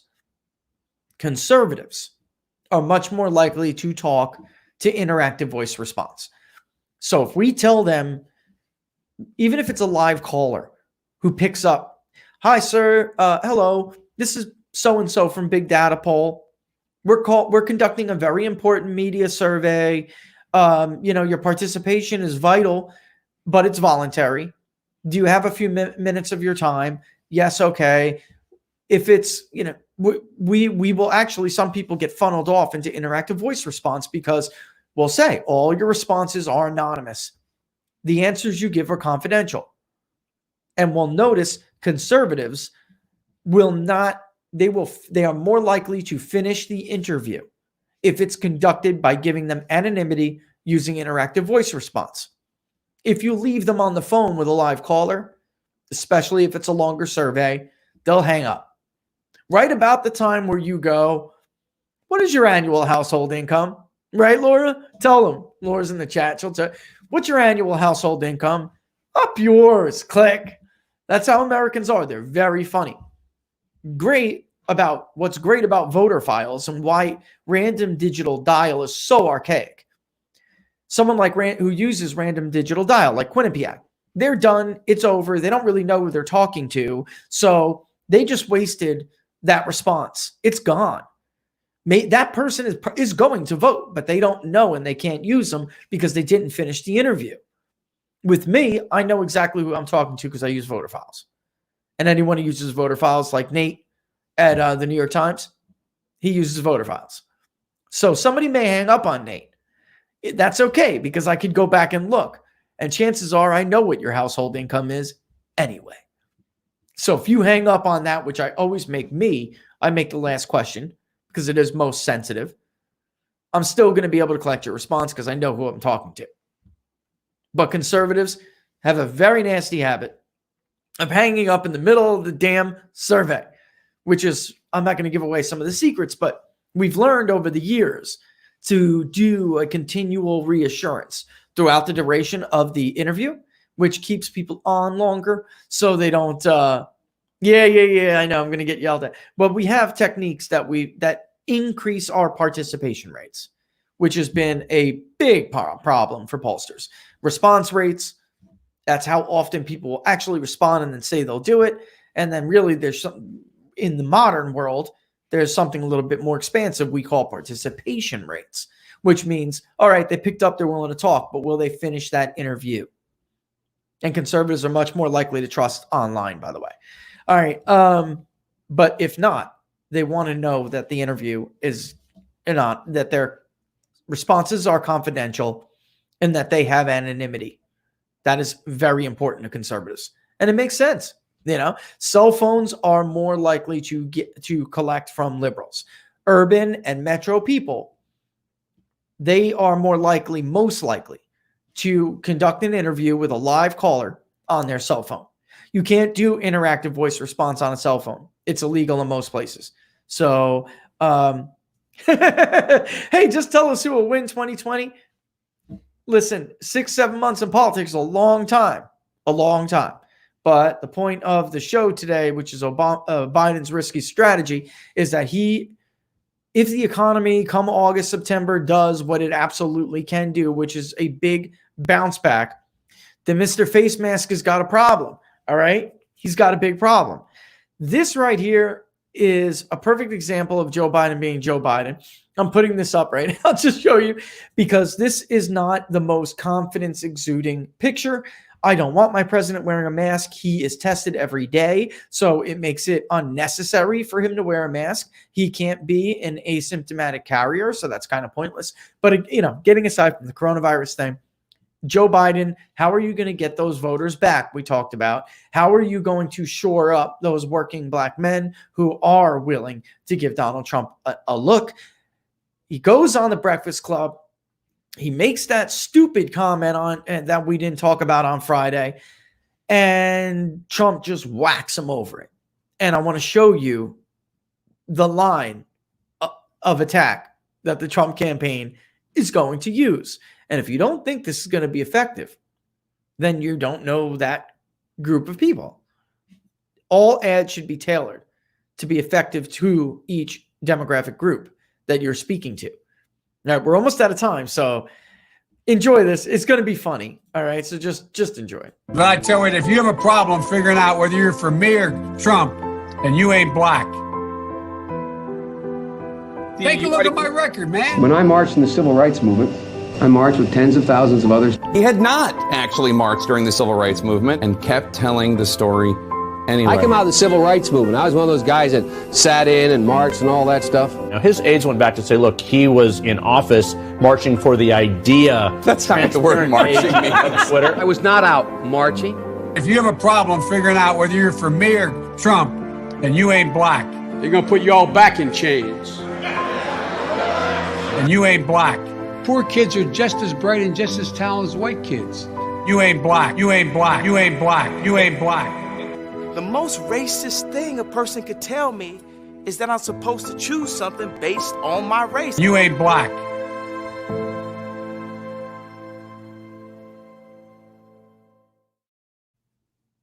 Oh boy, that was bad. And I don't know why he's like white, rich, elitist Democratic candidates continue to think they can go on shows like the Breakfast Club and it's going to help them. I just don't know why they think that anymore. Speak to rational policy discussions. People make rational policy choices, whether you agree with it or not. You know, like black people have been voting Democrat because in, you know, the numbers they have, because they believe Democrats have better policies for them. That's on Republicans to make that case. But the last thing they want or need is for an old white dude who's rich, or an old white woman, even worse, like Hillary, who's rich, to lecture them about what constitutes blackness, right? So Hillary, you know, the bottle of hot sauce in her purse, ridiculous. That was a flop. That should have been a telltale sign to the Biden campaign to either grossly limit what you're allowed to ask the man, which the interviewer, for those of you who know, I don't want to even get into it. You know, he's not known to stay within his boundaries. So I just saw no upside to this. But this is what they would think. They are worried about black men specifically, working black men aged 30 to 54. The Biden campaign is absolutely worried about that demographic group. And that is the decision they made to try to get that group solidified and locked up behind Joe Biden. And it was bad. And he says that, you know, if you got to decide, then you ain't black. He decides to lecture black people on what constitutes blackness. It's bad. That's not good. I mean, is it like, you know, a campaign ending? No, but it is going to reinforce what Trump says about him. And if you're that demographic group, again, working black men aged 30 to 54, the most loosely associated black voter to the Democratic Party, black women, particularly older black women, are the most loyal Democratic voter. If you're going to be making a decision, it's a toss-up, then you're not really listening really like with a wholeheartedly to what the Democratic race bait narrative is all about. You're not listening to that. So when somebody like a Joe Biden goes out and says what he said, it reinforces what the criticisms. That's the danger in it. And again, elections are choices between narratives and candidates. and justifications, right? And that goes poorly to Joe Biden's justification. All right. I'm going to maybe figure out which day, because I know this mail-in ballot thing's a big issue for you guys. Let's try to squeeze it in sooner rather than later, all right? At least I'll make you that promise, okay? But it is already noon. It blasted by already. How short our time together is, and I truly miss it when we're apart. I'm having a blast doing this. I really am, guys. And, I love the viewership and completely appreciate it. All right, so again, you guys watching Inside the Numbers with the People's Pundit. I'm the People's Pundit, Rich Barris. You can follow me on Twitter right there at Peoples_Pundit if you don't already. Before you guys go, don't click off yet without subscribing to the YouTube page, without liking PPD on Facebook, without giving us the thumbs up and the hearts and the likes and all that comes with it. We love you for it, and we're trying to hit those milestones, and we're getting there. So, keep up the great work. Also, of course, the best way to support the show is to subscribe to PPD, which you can do by taking the short link, ppdnews.us/subscribe. ppdnews.us/subscribe. In addition to watching, in addition to the ballot stuff today or this week and the news du jour, which we're going to get bombarded with today. I didn't want to spill the beans, but today may be a big week in the news on the Russia front. All right. In addition to that, we'll also get more in depth about different methods of polling. There's never too many questions for that. But I will see you guys back tomorrow at 10 a.m. Eastern Standard Time on Inside the Numbers. All the best. Thanks for watching, folks. Take it easy. I'll talk to you tomorrow.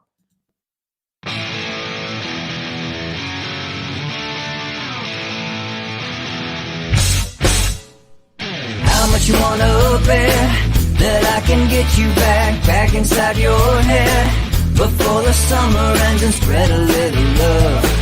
Just for a little fun, I'll make you come back to me before the rise of every sun. Baby, it's meant to be, I know you got a man, but he don't understand. You're gonna be a heartbreaker. You're such a love taker.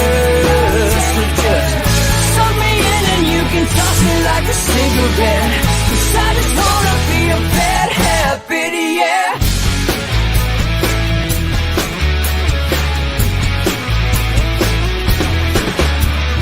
Rhythm in our love, it's impressive, excessive. You can't make this stuff up. My chest beats, it's restless, wakes the neighbors up above. Yeah, baby, come and show me love. Baby, come and show me love. Because you're gonna be a heartbreaker. You're such a love taker. So just suck me in and you can toss me like a cigarette. 'Cause I just wanna be a bad habit, yeah.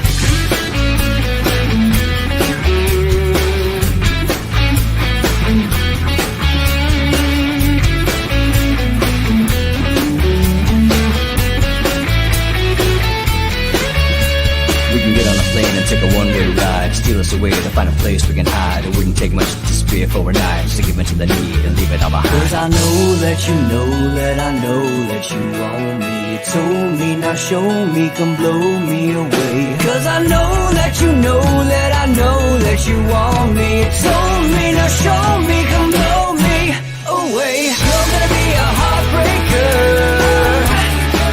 You're such a love taker.